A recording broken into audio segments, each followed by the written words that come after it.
नमस्कार, मैं प्रदीप कुमार और आप देख रहे हैं राष्ट्रीय समर्पण टाइम्स न्यूज चैनल। राष्ट्रीय समर्पण टाइम्स न्यूज चैनल में आपका बहुत बहुत स्वागत है। बात कर लेते हैं खबरों की।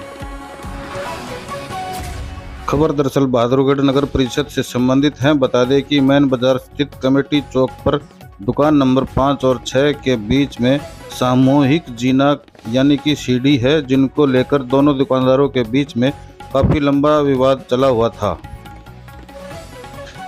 बता दें कि विवाद इतना गहरा था कि मामला सीएम नायब सैनी जी के दरबार में पहुंचा।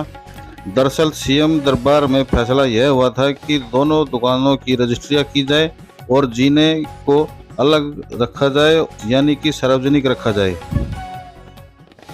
आपको बता दें कि सीएम के आदेश के बाद भी सीएम के आदेशों को दरकिनार करते हुए एक दुकानदार ने कन्वेंस डीड करवा दी। इस मामले में अधिकारियों की कार्यशैली पर भी सवाल खड़ा हो गया है। हाल फिलहाल मामला अदालत में पहुंच गया है और अदालत ने इस मामले पर रोक लगा दी है, मगर आज बीजेपी नेता जसबीर सैनी ने नगर परिषद के अधिकारियों पर गंभीर आरोप लगाए हैं और अधिकारियों की जांच कराने की मांग भी जसबीर सैनी ने की है। वहीं आपको बता दें कि दुकानदार ने भी कहा कि हमारे साथ में गलत हो रहा है, सीएम इस मामले में जांच करे और अधिकारियों के खिलाफ कड़ी कार्रवाई करे। बता दें कि आज जसबीर सैनी भाजपा नेता दुकान मालिक के पास पहुंचे और उनसे इस मामले की पूरी स्थिति को जाना और जल्द से जल्द सीएम नायब सैनी से इस मामले में दोबारा से हस्तक्षेप करने की बात कही। आइए आपको सुनाते हैं क्या कुछ कहना है इस सारे मामले को लेकर के दुकान मालिक का और भाजपा नेता जसबीर सैनी का। देखिए हमारी ये खास रिपोर्ट।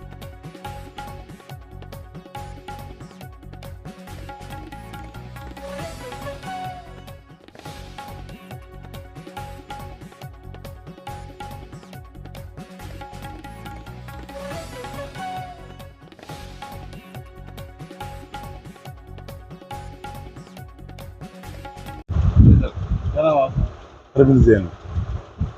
ये क्या मामला था? ये रजिस्ट्री वाला जो जिन्ने का मामला था? जिनने का मामला हमारा ये 2 साल पहले से चल रहा है। 2 साल हो गए इसको। जब वहाँ चंडीगढ़ ये मतलब चंडीगढ़ तक ये बात गई थी। चंडीगढ़ में ये हमारा फैसला हुआ सीएम हाउस में कि वहाँ से लेटर भी इशू दोनों को हुआ था, इसको भी और इसको भी, हमारे को भी, कि भाई दोनों की बिना जिन्ने की रजिस्ट्री होगी। हमने करा ली थी, इसने कराई नहीं थी। ये मामला था। वो लेटर हमारे पास दोनों है और दोनों हमने कमेटी में दे रखे हैं। उनके बाद इसकी रजिस्ट्री करा दी, सैलरी जिन्ने समेत की करा दी। किसने कराई? ये बात कर रहा है।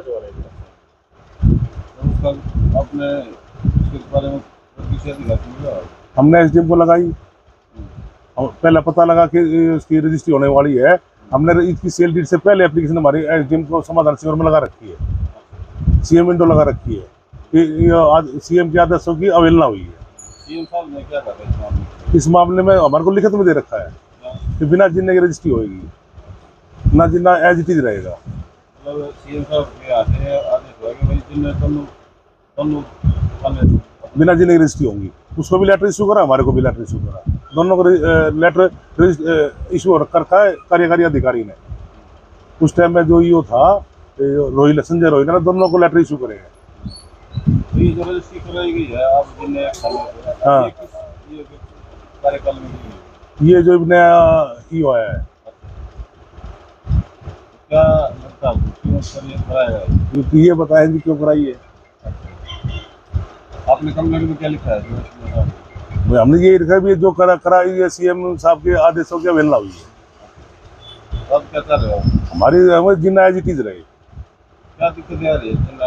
क्या मान लिया बरसात का मौसम हो, हमारी छत पर पानी भर जाए, या हम कैसे जाए? हमारे अंदर से तो कोई जिन्ना है नहीं। जिन्ना तो साथ में ही है।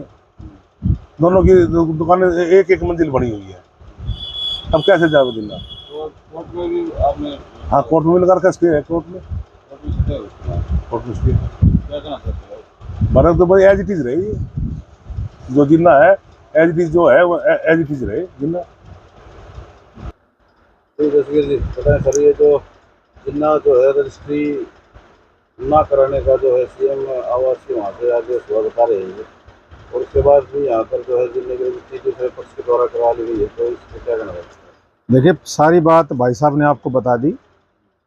विषय सिर्फ एक है कि जब एक बात को मुख्यमंत्री आवास से तय कर दिया गया भाई जिन्ना सांझला रहेगा, दोनों दुकानदार उसका उपयोग करें, कोई दिक्कत नहीं है।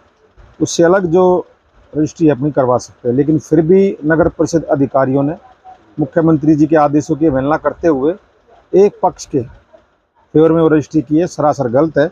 अब मेरी कई दिन पहले अधिकारियों से बात हुई, क्योंकि इन्होंने मुख्यमंत्री जी को दरखास्त दे रखी है, सीएम साहब के वहाँ से दरखास्त ये दे के आए थे और सीएम साहब ने उसमें जांच के आदेश दिए हैं, इसकी जांच करें और जांच में जो भी दोषी होगा उसके खिलाफ कार्रवाई होगी। तो मैंने अधिकारी से बात करी, अधिकारी का जवाब सुन के मैं आपको बताना चाहता हूँ कि मैं भी आश्चर्यचकित हो गया। उसने ये कहा कि कोर्ट में मामला है।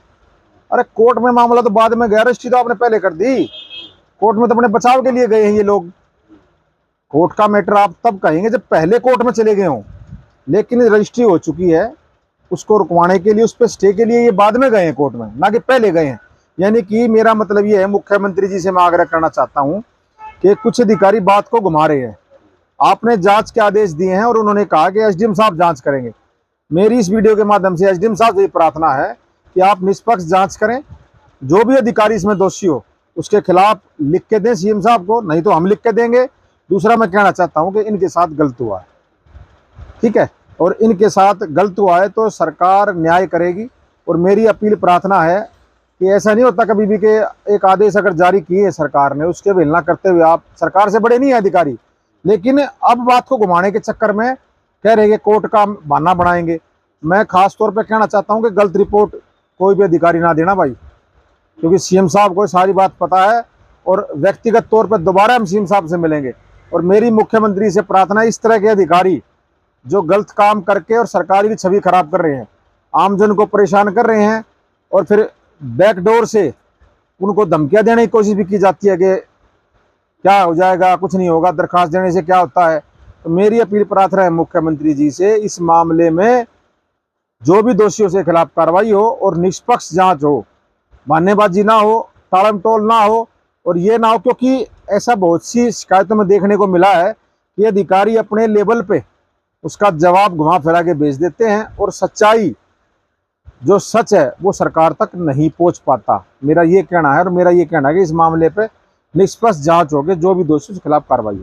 सर ये बताएं कि जब सीएम साहब ने ही बगैर जिले की रजिस्ट्री के आदेश कर दिए हैं, उसके बाद भी यहाँ के जो स्थानीय अधिकारी इस तरह का कब्जा कर रहे हैं, इस मामले में साफ साफ भ्रष्टाचार की बू आ रही है। भ्रष्टाचार को बढ़ावा देते हुए ये रजिस्ट्री की गई एक पक्ष की, ये है मेरा कहना।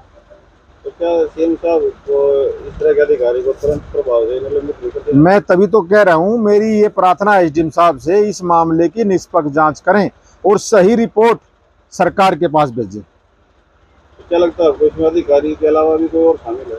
नहीं, मुझे इस बात का नहीं पता, लेकिन नगर परिषद ने ये काम किया है तो जो भी मामला है उसकी निष्पक्ष जांच होगी। सही रिपोर्ट 2 साल से रुकी हुई थी, ये बता रहे भाई साहब, सरकार के पास सही रिपोर्ट जाए, नहीं तो सही रिपोर्ट हम भी मानने लग रहे हैं।